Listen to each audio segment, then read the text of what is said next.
We have a 20th edition of the Wagner Memorial, and taking the opportunity of this tournament, we have a pleasure and a chance to host Mr. Nikola Grbić, head coach of Polish national team. Hello, coach. Hello. Um, do you know what Lang Ping, Karaškirari, and you may have in common in 1 year? Probably we are the only one who, I don't know, won the Olympics and then become the coaches of the Olympic team. I don't know. Almost. The ones who won a gold as a player and gold as a coach, Oh which we yeah, wish you well for that's sure. wishful thinking. Yeah, Yeah, exactly. I would like to start a little bit about the history, actually, and Yeah. the tournament in 2000 in Sydney. You were a pretty young team, I think, at that time with the Yeah. coach Gajic. First two losses at the beginning of the Yeah. tournament, and then you went out from the group. You played the quarterfinal, famous quarterfinal against Netherlands, and you won in tiebreak 17-15. After that game, you won semifinal and final 3-0. Yeah. So it seemed like the quarterfinal was the crucial moment of the tournament. What are your memories from that tournament, and what was most important for you as a team to win a gold medal? Well, I think that game was like um, really the thing that make us uh, like believe we can win in the end, because we were risking. We were down in tiebreak, and in the end, sometimes happens that when you go out of that kind of difficult situation in that way, then it's easier then to have next challenge, because you already went through a really tough situation.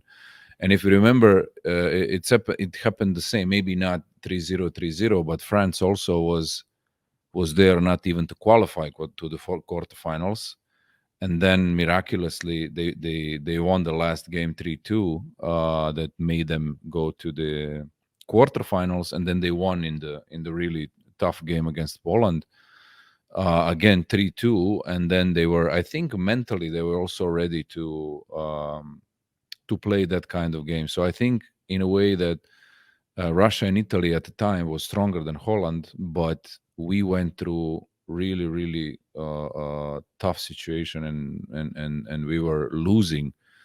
And when you come back from that type of game, then it's later it becomes you have like antibodies for that kind of situation. You seem to always underline that you like to put players in difficult positions. Yeah. This is because you went through such ones in the Olympics? Not only Olympics. I think it's the job of the coach is to prepare your team to what is going to be when the tough times come. And if you don't do that in the practice every day, um, how can you prepare them? It's not enough then to go one day before of the important game and then just give them the pill and that's it. I mean, they have to go through that situations every single day in order to get prepared, and that uh, um, when they're doing it daily, then they will get used to resolve so many situations. And when the game comes that there it's in or out, they would already do that kind of situations for so many times, and then they will be ready. So my goal is always to try to push them even further and even more than they will maybe have in the game, because then if I'm practicing every day like on full speed, then maybe game is not always at full speed, because then maybe you will not play your opponent will not play as good as you, so it gets easier. So that's why I think it's always better not to uh, go easy, because we don't have to. And then when the tough team comes and the tough time comes, then you are, oh, what is going on? So then you will not even be able to do what you're usually doing. So this is what I think it's important to prepare every day for the toughest situation that I already have in my mind, that I lived as a player and as a coach, and that mainly my players already went through so many times. So then it's easier to understand also the mentality, because if they will know that how they felt when we were playing the finals in Gdańsk, for example. So they know what we did before that in order to come and be like that before. So that's my approach. Before I come back to that, I just would like to ask, taking the chance of the memorial of Wagner, to ask about the style of coaching that has changed over the years. In Poland, there were even movies about Coach Wagner, who was a pretty tough coach. The camps were very difficult in terms of physical preparation, running. They had to do weightlifting. And I think the coach that helped you win the Olympics was Grbić, who also we remember in Poland as a little bit old school. Did coaching have to evolve throughout the years because the players also changed? Everything changed. Up to 2000, practically we played 1999 was the last game we played, and it was the qualification for the European tournament. We played with the side out. Then the regulation changed, and then we started with the tiebreak, that every single point or action means the point. So the games were shorter, so you had to preparation changed a bit, because up to that point you never knew how much long the game can go. It can go forever, and it so the preparation should have been like has been really long, and we had the practices for 3 hours, maybe not so intense, but it just changed. And then the attack got stronger, and then they changed the regulation that if the ball on the service touches the net, it's not the error. Yeah. So then obviously everybody starts serving stronger.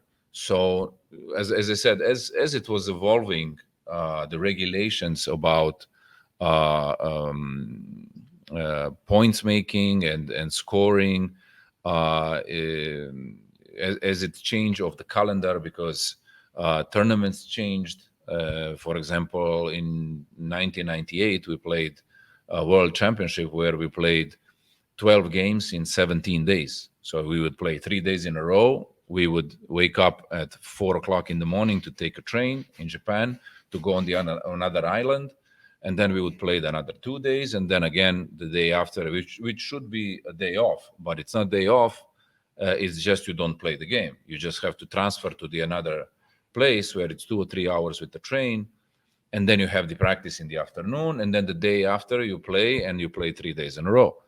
And obviously, during that time, we never did the weights, not once, because preparation was different. Yeah. So and then that was the first time libero was introduced.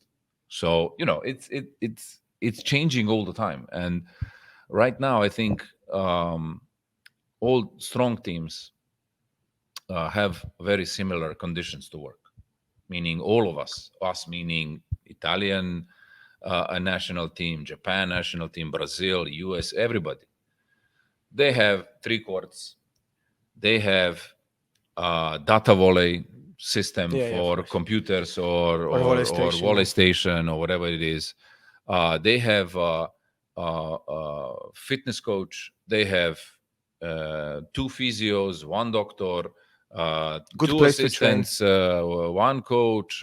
They have great equipment. Everybody has baskets, tables for blocking, blockers, machines, infinite amount of balls, Taraflex all the time.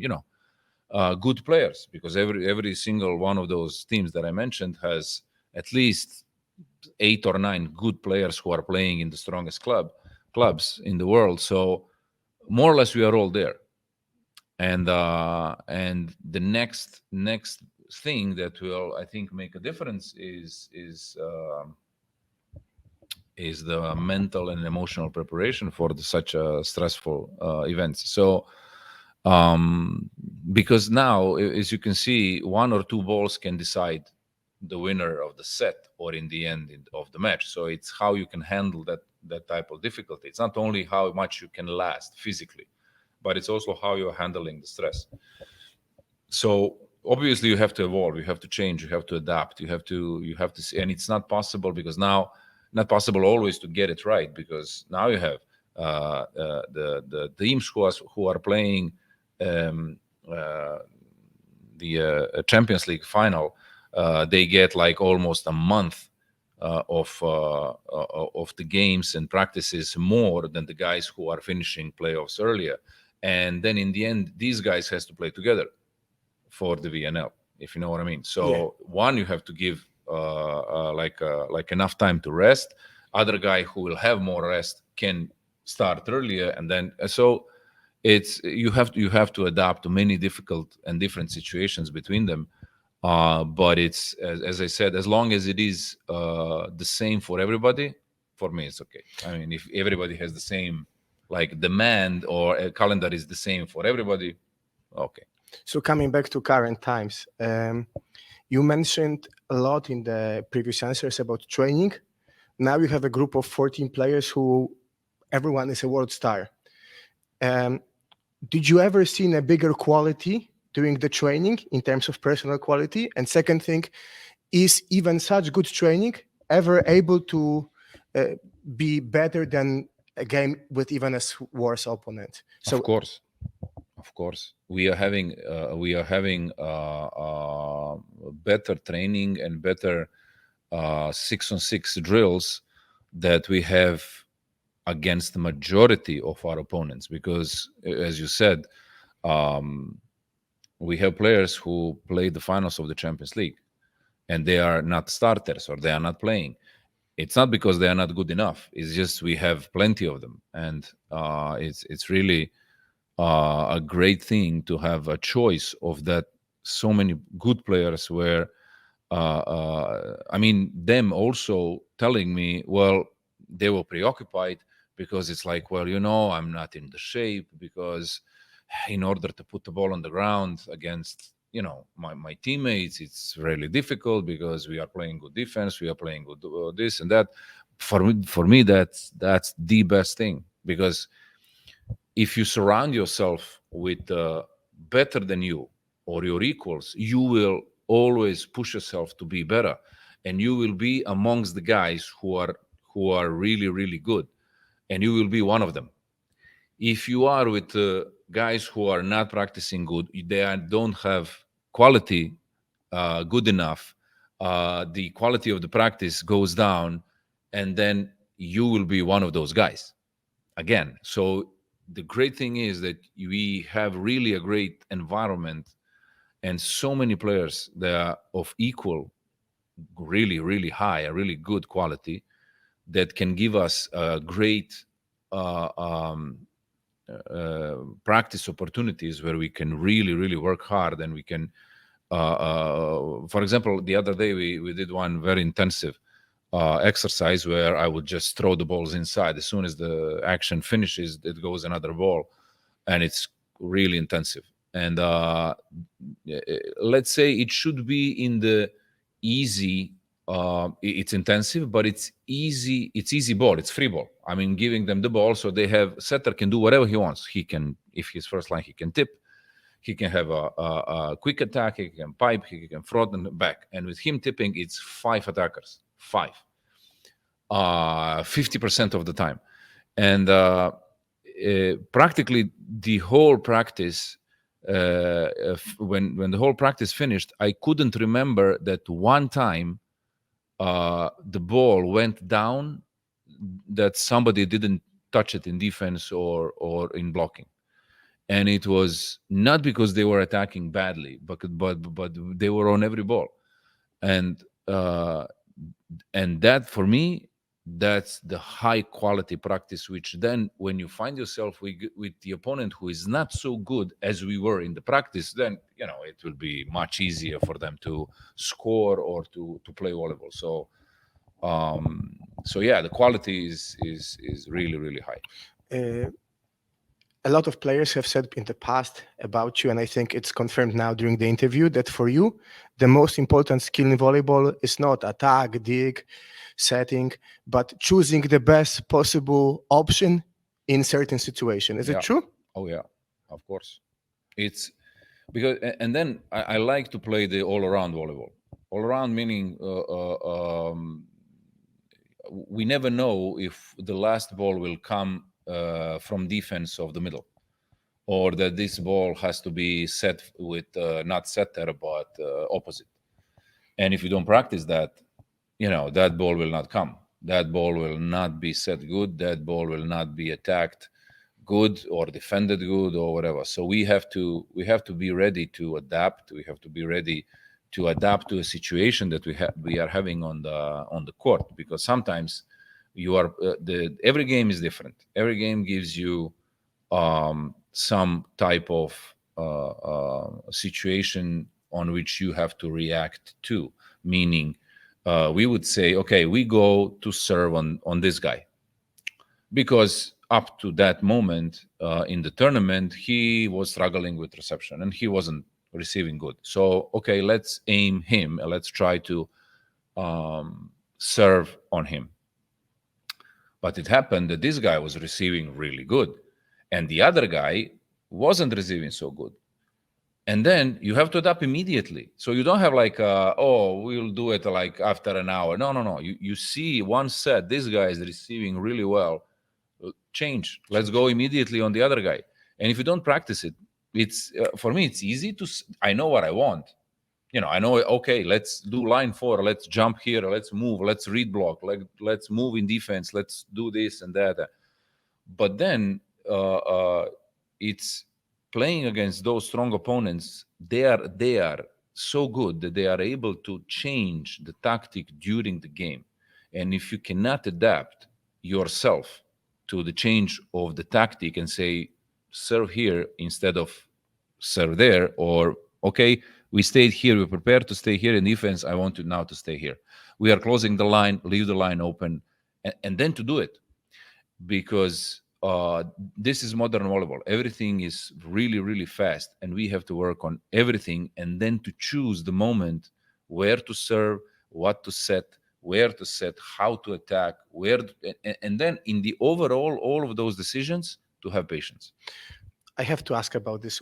Was USA ready to adapt against us in the final? Because it seemed like for us, the spectators, they had one game plan to try to eliminate Lyon, which they started to manage to do in the second set. And you did a substitution, which not many spectators were expecting with Tomek Fornal.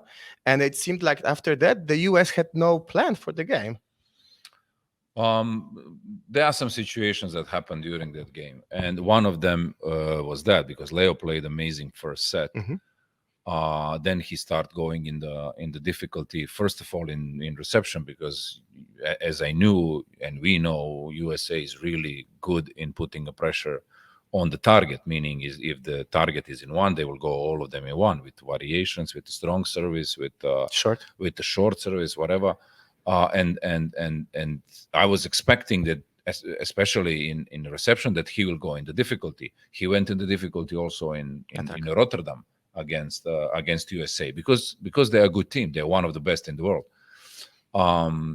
Then obviously I think that the second good thing was also that ball for Kaczmarek behind is a little bit faster than the ball for Kurek. So when Marcin started to play fast behind with Zvezdu, they were moving all the time with the line 4. They were covering more middle and front of the net. And when he started opening up, they were flying. They couldn't stop him. So 1, 2, 3 things, and then if we can change so many things that we are capable of, or with change or with adapting to the situation, it's not easy. It's not easy to play against. Okay, let's go on Leon, who is one of the best players in the world. So Leon goes out and it goes in Forni, who will keep reception. The ball will come closer to the net, so we can use all options. We can go with primo tempo, we could go with pipe, we can go with different type of attack, and so on and so on and so on. So this is also to confirm what I said before. This is why it's great to have so many good players. Then they can go in and change the course of the game. Second thing, we also have to be aware of is that Russell was sick. Yeah. He didn't play in the two first And games. he didn't play in first two games, and it wasn't easy for him to come back in the finals. And probably he wasn't still feeling 100%, but they played the finals, so, and he didn't start. And then in the end, in the fourth set, he took him out. But the point is that Russell is extremely important for USA team. He played great He quarterfinal. played the quarterfinal, and him and Anderson last year they played. Joshki wasn't playing, and the Falco was struggling. So him and Anderson attacked much more balls. And in the end, statistically, when I watched, those two guys attacked 76 times in 5 sets. 76 times they made one error. So they put so much of a quality to the game, and it's really hard to play against those things. But again, we managed to do it, and Forni was great in the finals because he didn't went with us to the Philippines. He played 2 games in Rotterdam, and then he came and didn't play quarterfinals, didn't play the semifinals, and he find himself ready for the finals, not being a starter, but go in and play good games. So this is something that it adds value to our team, and I just hope everybody understands that even though maybe you will not start the game, you will have your chance, maybe not that game, or that set, but maybe the next one. Or if you don't start, it's not like it's lack of my, trust in you, or that I don't think you are not good enough. It's just that for that type of opponent, I want to attack them more with this, because all of them have different characteristics. So, and then also they are really good players that everybody can play like a starter without any problem. You mentioned 2 important things in that reply. First, Marcin, because he was playing. Yeah. The time you are a coach, he's playing most of the games, and I think he's fantastic in leading the game. And this is something what I remember you as a great in leading the game, changing the game plan during the game. He told us in the interview after the game that you knew that US will be ready for the middle primo tempo because last year during the World Cup you played a lot. So he started with Zwierzu. And is this something that you found yourself in Marcin? Is the fact how he leads the game? And do you like to, I know that you speak with him a lot, but do you like to give him direct opinion or the idea before the game, or you give him free hand? He has to have, he's a great player. Yeah, if fantastic. You watch what he won in the recent years, it's not like I had to take him by the hand and lead him to do this or do that. It doesn't mean that sometimes he's also is not I won't say focused or not, but sometimes it's tough because you're playing against the team. Last year semi-final, you went to him after the game and he said you were good, because I think he was a little bit stressed. Of course he is, because we played the quarterfinals against the USA, where we played so much of in the middle of the court, so much primo tempo, because we had a good reception. And both of our middles were playing amazingly. And then the day after, or 2 days after, we play against Brazil. And when they watched our game, they are like, wow, they're attacking all the time through the middle. So they were jumping all the time. All the time they were jumping, and they were really helping. And in the end, Kohan finished with four points. And now I knew that this thing can go in the mind of the setter or any player. Like, well, how is this possible? Yesterday we were great in this, and then today it was. And I'm like, listen, don't think about that, because USA has their breakpoint system, and they are doing one thing, regardless of how the opponent is playing. And you have to. And this particular thing, tactical thing, is good for them. Then maybe that same thing against Brazil is not working, or maybe not working in that particular day. But what is important, we had different opponent, we had a different situation, and we managed to win. So be aware that we qualify for the finals of the World Championship, and you cannot do that if you don't struggle, if you don't have some difficulties, and you cannot qualify if you're not playing good volleyball. So I always try. Fortunately, I have a good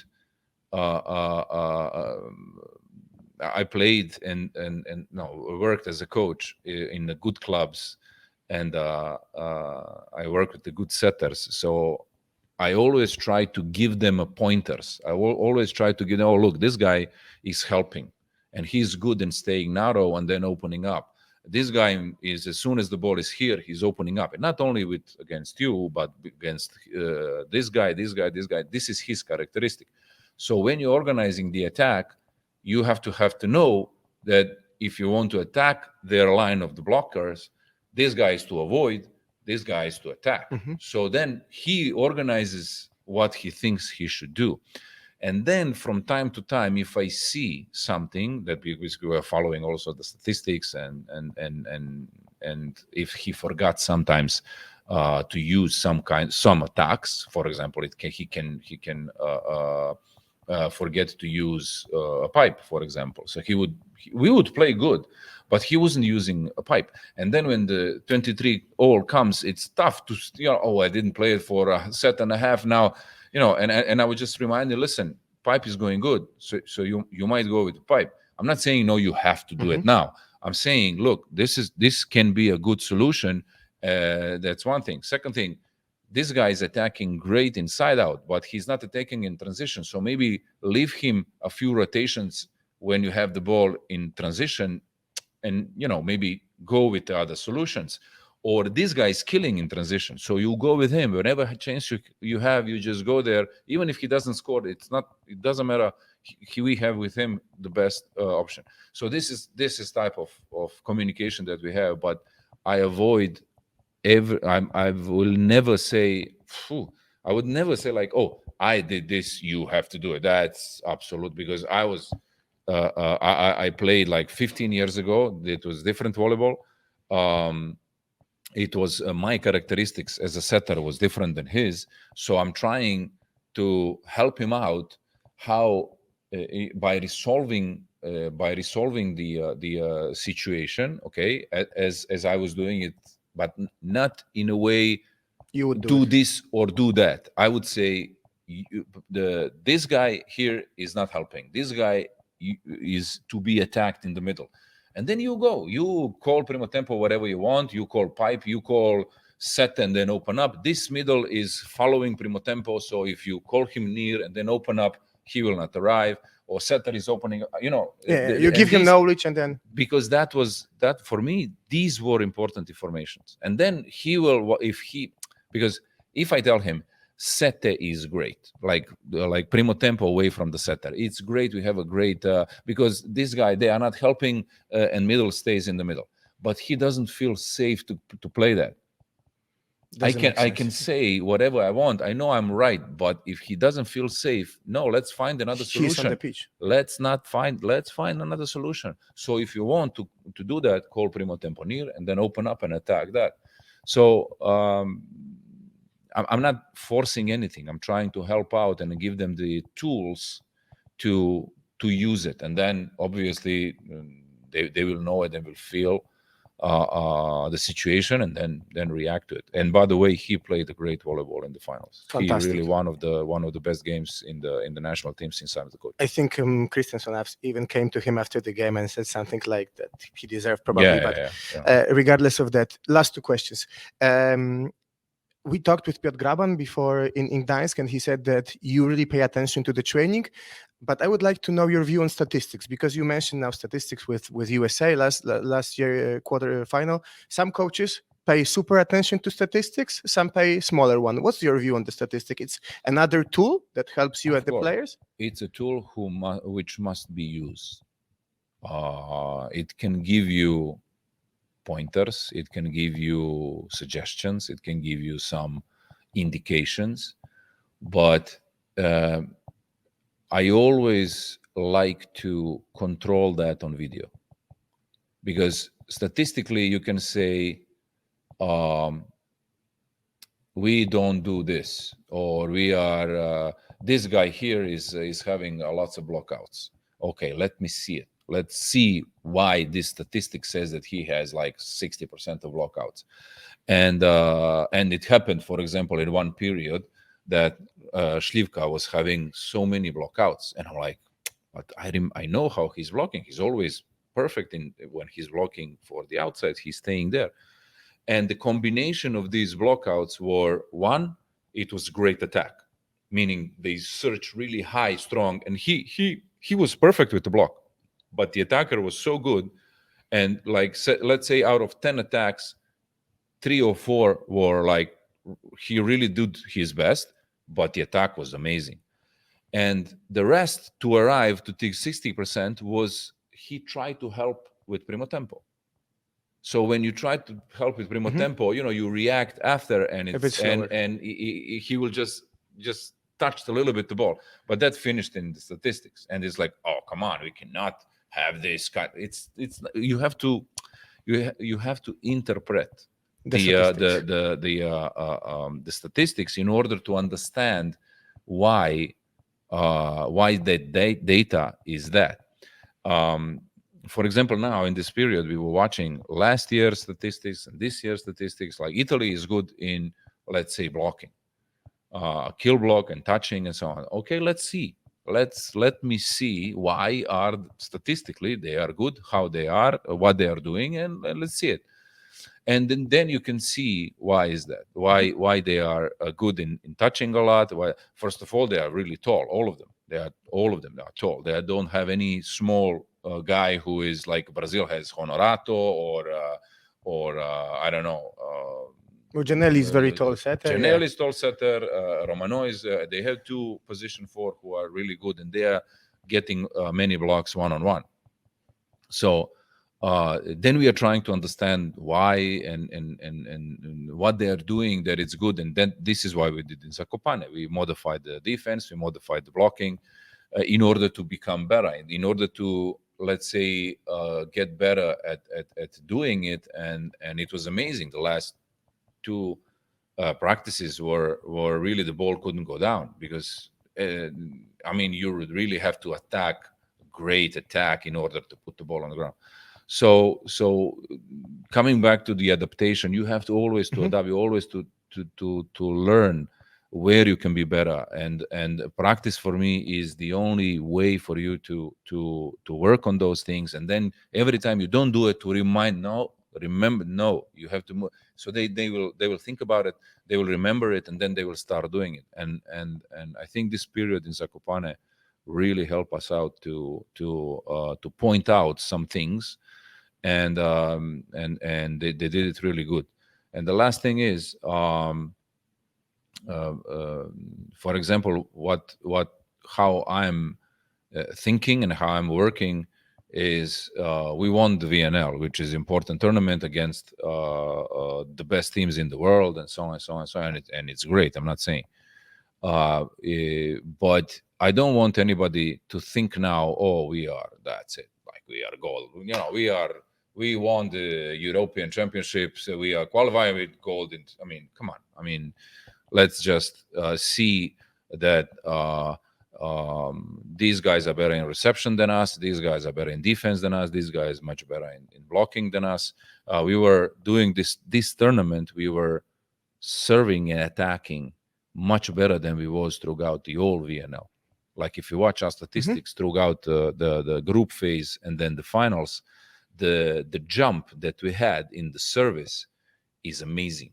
Like we had, for example, 11 point something index, and then only on the 3 games of the finals we had 14 point something. 3 points. And it's 3 point difference, where it's, statistically it doesn't seem much, but the best ones were around 13, for example, up to that point of everybody, and we had 14.2.